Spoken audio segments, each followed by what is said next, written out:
Rambo. Dalam adegan film First Blood, Rambo menggunakan pisau yang ikonik dan setiap orang yang melihat pisau dengan model tactical survival seperti ini akan nyeletuk, "Pisau Rambo bang." Dengan pisau ini, kita akan menyelamatkan Sandra, mengintimidasi musuh, dan dengan sekali bacokan yang menembus ulu hati, musuh pun langsung modar. Udah bang, udah main-mainnya. Masukin pisau ke sarung aja nggak becus, malah rambo-ramboan. Halo Sobat YouTube, kali ini kita kedatangan pisau Columbia yang diberi tagline sebagai pisau survival.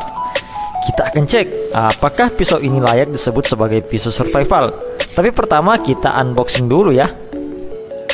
Kalau dari bentuknya sih ini menjanjikan ya, ala-ala pisau tactical survival seperti Aitor. Dan juga ketika saya raba, pisau ini lumayan tajam ya, dan diasah dengan grit rendah. Dan mengejutkannya, pisau ini diasah hingga first slice. Kalau dulu sih nggak gini ya teman-teman. Apakah ini pertanda baik? Jawabannya tonton saja hingga review ini habis. Oke, seperti biasa kita berada di base camp dan kita akan tes pisau ini di sekitar base camp kita. Oke, kita mulai dari yang ringan-ringan dahulu. Karena ini pisau diklaim sebagai pisau survival, tentu harus bisa untuk melakukan bushwhacking atau membuka jalur semak-semak belukar ketika dibutuhkan. Untuk kayu-kayu seperti ini dilibas ya teman-teman ya. Bagus juga ya. Ada perubahan nih dari pisau-pisau Columbia. Dengan ketajaman seperti ini tentunya bisa untuk ground clearing, jadi membersihkan bagian bawah seperti ini bisa ya teman-teman ya. Jadi untuk semak-semak ya dilibas karena lumayan tajam ya teman-teman. Dan untuk ukuran dahan seperti ini juga bisa ya, selama itu masih basah. Ini bukan kayu kering sih. Kemudian ini tanaman yang batangnya lunak juga dan tidak terlalu keras ya kawan-kawan ya. Oke, jadi dari percobaan yang kita lakukan untuk menebas semak-semak, pisau ini bisa kalian lihat sendiri ya, saya nyatakan lulus untuk menebas semak-semak ya kawan-kawan ya. Kemudian kita melangkah ke percobaan selanjutnya, yaitu untuk membuat feather stick. Untuk membuat feather stick juga, pisau ini sudah cukup bagus ya. Hanya saja karena gritnya yang sangat kasar, maka feather sticknya juga agak sedikit macet-macet sedikit. Tapi nggak ada pengaruh yang signifikan ya. Jadi meskipun tidak sebagus dengan pisau-pisau saya yang lainnya, tapi untuk harganya ini sudah bagus loh. Feather sticknya juga lumayan kriwil-kriwil kan, bisa kalian lihat. Feather stick lulus juga deh. Kemudian kita punya banyak tumpukan kayu kering di base camp ya. Ini stok kayu bakar saya yang sudah saya siapkan selama ini di base camp. Jadi kita akan potong-potong menggunakan pisau Columbia Survival ini. Untuk kayu-kayu kering dengan ukuran seperti ini lumayan bagus juga ya performanya teman-teman. Ini hujamannya dalam dan lumayan bagus, serta hantamannya lumayan dalam ya teman-teman ya. Jadi ini footage ketika saya coba untuk memotong kayu dengan pisau ini. Beberapa footage masih akan saya lampirkan ke depan sebelum percobaan untuk melakukan batoning, agar teman-teman bisa menilai sendiri pisau ini.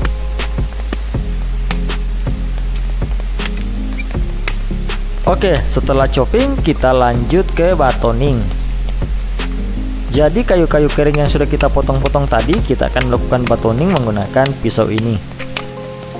Untuk ukuran pisau dan ukuran lock atau ukuran kayu, harusnya ini masih bisa ditolerir oleh pisau ini. Untungnya shelter saya buat model seperti ini ya, jadi kita tetap bisa buat video meskipun hujan. Ini sebenarnya hujannya lumayan deras sedikit ya kawan-kawan. Beberapa footage batoning akan saya tampilkan ke depan agar teman-teman bisa menilai bagaimana batoning dari pisau ini.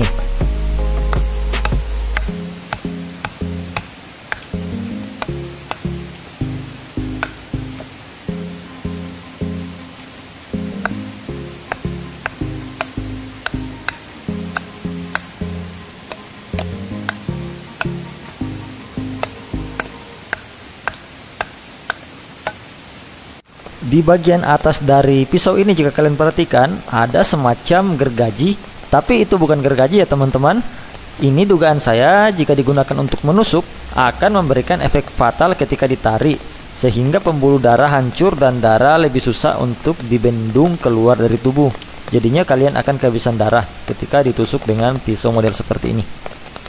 Ya iyalah bang, orang ditusuk pisau dapur mati juga lah bang.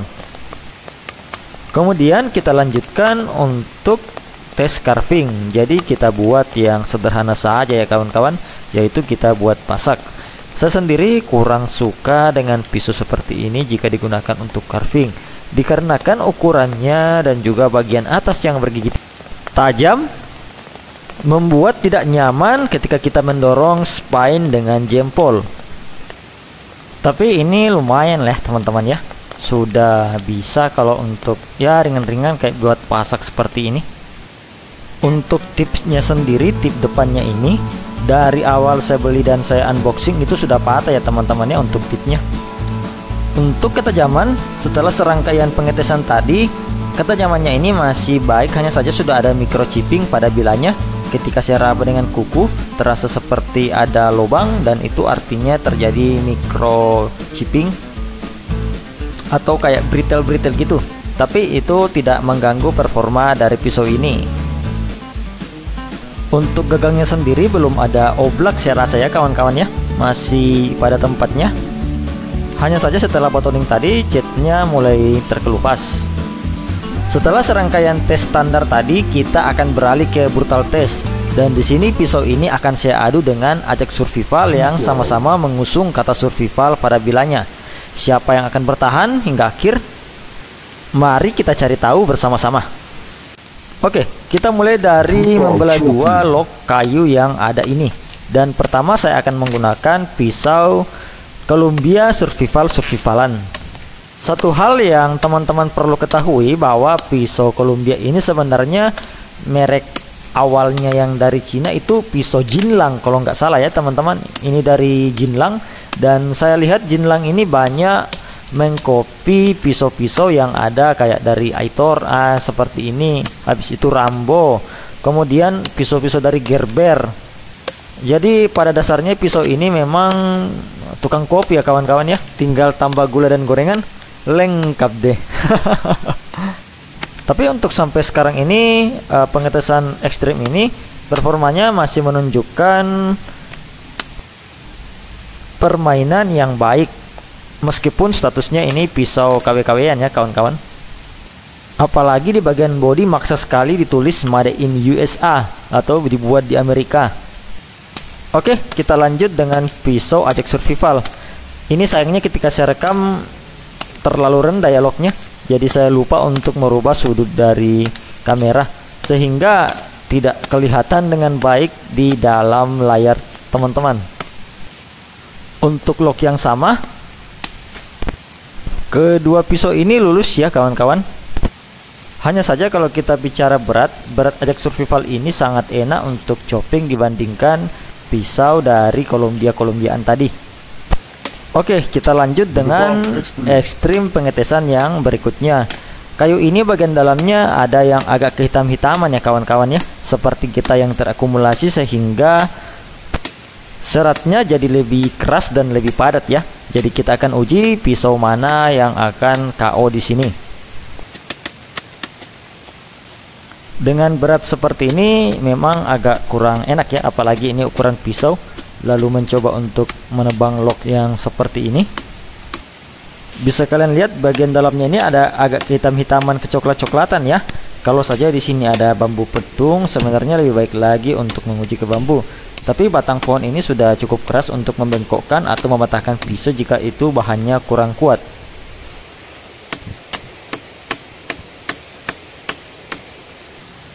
Oke, kemudian giliran pisau Ajax Survival untuk membuat celah pada batang kayu ini.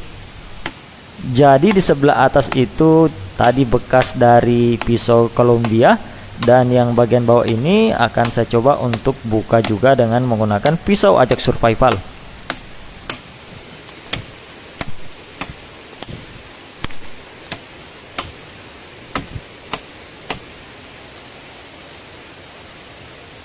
Oke, mari kita coba cek mata bilanya. Apakah terjadi perubahan fisik?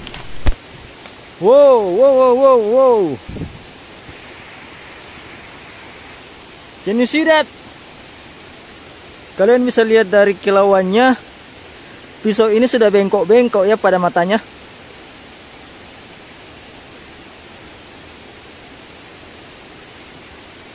Karena saya coba untuk ke dahan yang lebih keras seperti ini.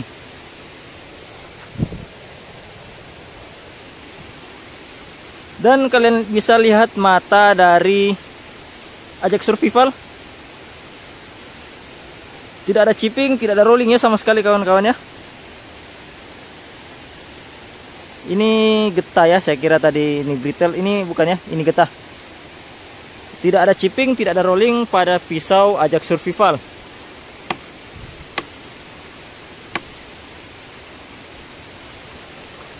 Bagian ini memang keras ya kawan-kawannya, kehitaman di bagian dalamnya. Dan setelah kita coba, jejak dari pisau KW-KW-an berakhir di sini. Bisa kalian lihat apa yang terjadi ini, meleot parah ya ini ya kawan-kawan ya. Kalian ingat kalau seng, nah ini udah tidak dalam garis lurus ya teman-teman. Kalian lihat.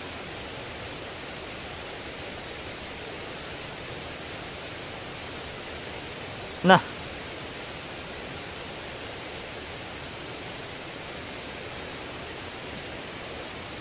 ini sudah jadi kriwil-kriwil dia ya kawan-kawan. Pisaunya kriwil-kriwil tuh. Tapi yang saya kaget dari tadi ini, biasanya sih ini oblak ya kawan-kawan ya. Soalnya aitor komando yang KW-KW-an itu kalau dipaksa biasanya bagian ininya pasti oblak. Bunyi-bunyi kalau di doang. Ini enggak. Ini enggak. Tumben beres nih. Dari kesaksian yang make aitor-aitoran yang mirip sama bentuknya sama ini tapi desainnya itu aitor made in China, itu pasti oblak pada bagian ini di gagangnya ini. Tapi di pisau ini, di Columbia ini nggak oblak loh. Saya agak takjub juga sih. Padahal tadi ini saya sangat skeptis, tapi ya hanya saja memang seperti yang saya bilang, bahan itu tidak bisa bohong ya teman-teman ya. Bahkan Tramontina ini lebih baik daripada ini. Meskipun Tramontina rolling tapi enggak bengkok-bengkok kayak gini. Rolling ke atas. Kalau rollingnya ke atas itu masih enak dibenahi. Tapi kalau jadi kayak gini, jadi kayak gini, ini lu bingung gua ngasahnya gimana. Kalau oblaknya model gini, ini gimana ya cara ngasahnya ya. Nah, oke, kita lanjut ke extreme test selanjutnya. Tapi sebelum itu, ini nggak ada ya. Ini Ajax Survival. Nggak ada rolling, nggak ada oblak, nggak ada apa. Padahal udah menggali sampai sedalam ini. Dan tadi di sini bagian dari si pisau ini Kolombiaan. Oke, jadi kita lanjutkan untuk memotong pohon ini dengan pisau Ajax Survival buatan lokal. Kita potong sampai putus ya. Soalnya ini nanggung kalau nggak diterusin. Jadi harus diterusin sampai selesai ya. Dengan performa yang seperti ini, saya pernah balas salah satu komen kalau nggak salah ya. Jadi pisau Ajax Survival ini akan menjadi salah satu pisau yang saya pilih jika hanya diperbolehkan membawa satu pisau. Seperti yang kita ketahui bersama, konsep dari pisau survival itu adalah pisau yang bersifat all-in-one. Artinya hampir bisa untuk mengerjakan semua pekerjaan meskipun tidak senyaman dengan pisau yang ditujukan untuk pengerjaannya masing-masing. Oke, dan pemenangnya adalah pisau Ajax Survival. Selanjutnya kita lanjut ke extreme batoning. ukuran lock kering seperti ini harusnya sudah ekstrim ya untuk pisau dengan ukuran seperti ini. Oke, mari kita gaskan.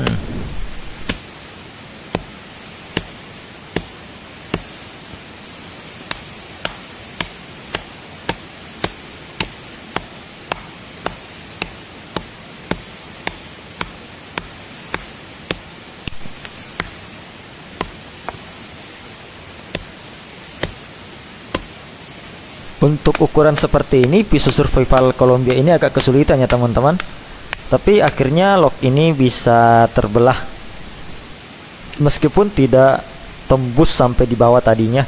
Dan itu karena bagian atasnya udah terbuka, jadi enak untuk masuk. Oke, kita lanjut batoning lagi kawan-kawan.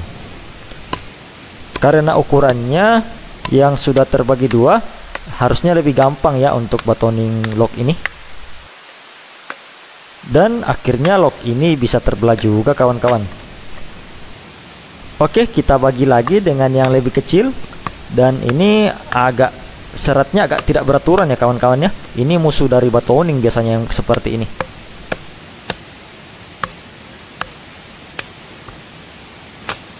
Dan wah, bisa kalian lihat gerakan lambatnya? Patah kawan-kawan, patah di handle. Dan ini rekaman dari sisi depan ya kawan-kawan ya.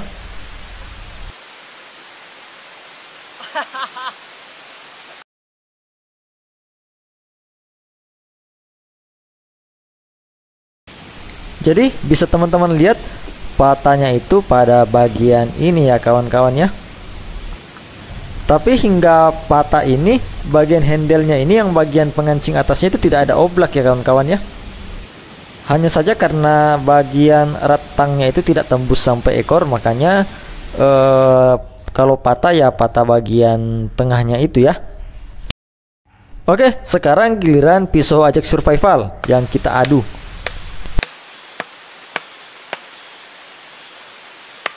Oke, seperti teman-teman lihat, musuh untuk pisau dalam melakukan batoning itu adalah kayu dengan serat-serat yang tidak beraturan seperti ini, bahkan yang ada notch atau matanya seperti yang kalian lihat ini. Tapi untuk melakukan batoning dengan pisau Ajax Survival ini, meskipun lebih pendek dari pisau Columbia Survival tadi, tapi untuk performa batoningnya lebih bagus di pisau Ajax Survival. Dan sekali lagi, untuk extreme test ini pemenangnya adalah pisau lokal, yaitu dari Bang Andigian Blade Ajax Survival. Oke, mungkin dari teman-teman ada yang bilang, "Bang, pisau itu beda harga, Bang." Meskipun beda harga, di bagian penjualannya dicantumkan sebagai kata survival. Tapi kalau kita menuju ke ciri-ciri pisau survival, maka pisau survival itu harus menjadi pisau yang benar-benar kokoh. Silakan kalian cek ulang definisi pisau survival. Jadi untuk saya, pisau Columbia ini tidak bisa dikatakan sebagai pisau survival. Kemudian dari video ini saya ingin menunjukkan bahwa produk lokal itu tidak mahal ya kawan-kawan. Ini harga dan kualitasnya itu sudah sangat berbanding lurus. Dan dengan membeli produk lokal, kita berkontribusi untuk perekonomian dalam negeri. Dan juga untuk mengedukasi yang beranggapan bahwa semua pisau itu sama. Oke, tapi pisau Columbia yang ini memang sudah cukup baik ya menurut saya. Hanya saja ini cocok kalau untuk hanya sekitaran rumah dan main-main di kebun. Main-main ya, bukan untuk kerja di kebun. Karena kalau untuk kerja juga ini tidak cocok ya kawan-kawan ya. Yang saya maksud itu adalah untuk kerja jangka panjang. Apalagi kalau kalian pakai untuk tebas bambu. Dan juga video ini saya buat untuk kawan-kawan yang baru mengenal pisau sebagai tools untuk berkegiatan di alam bebas agar tidak salah membeli. Jadi sebenarnya ini bukan soal harga ya, tapi soal kualitas. Jangan sampai ketika kalian butuh untuk melakukan pekerjaan tertentu, kalian malah celaka. Untuk murah dan mahal itu relatif ya, tergantung keekonomian seseorang. Pisau lokal juga tidak semuanya berkualitas. Jadi kalian bisa cek Pandai Besi terpercaya, atau kalian juga bisa ikut lelang di forum-forum pisau yang banyak di Facebook. Tapi tetap patuhi aturan grup dan juga baca info-info dari grup, serta waspada dengan siapa kalian bertransaksi. Karena dunia perbilahan kita masih ada penipu-penipu yang berkeliaran. Jadi pastikan kalian memesan bilah dari maker atau pandai yang sudah punya reputasi. Meskipun begitu, pisau Columbia ini overall sudah lumayan baik untuk dimiliki. Meskipun begitu, untuk murah-murah ini tidak akan masuk dalam list saya ya kawan-kawan. Kalau saya pribadi, kalau untuk yang memang basicnya di bawah dari 100 ribuan, dibandingkan pisau ini, mending saya membawa Tramontina sebenarnya. Jadi kalau Tramontina sih lebih fungsional dibandingkan pisau ini ya kawan-kawan. Kalau untuk harga murah, kayaknya sih di bawah 100 ribuan sudah dapat untuk Machete Tramontina yang seribus itu, yang 12 inci kalau nggak salah ya. Oke, kira-kira sampai di sini untuk review kita hari ini. Terima kasih telah menonton dan mohon bantuannya untuk like dan subscribe jika kalian suka. Dan sampai jumpa di lain waktu dan di lain kesempatan dengan pembahasan-pembahasan menarik lainnya.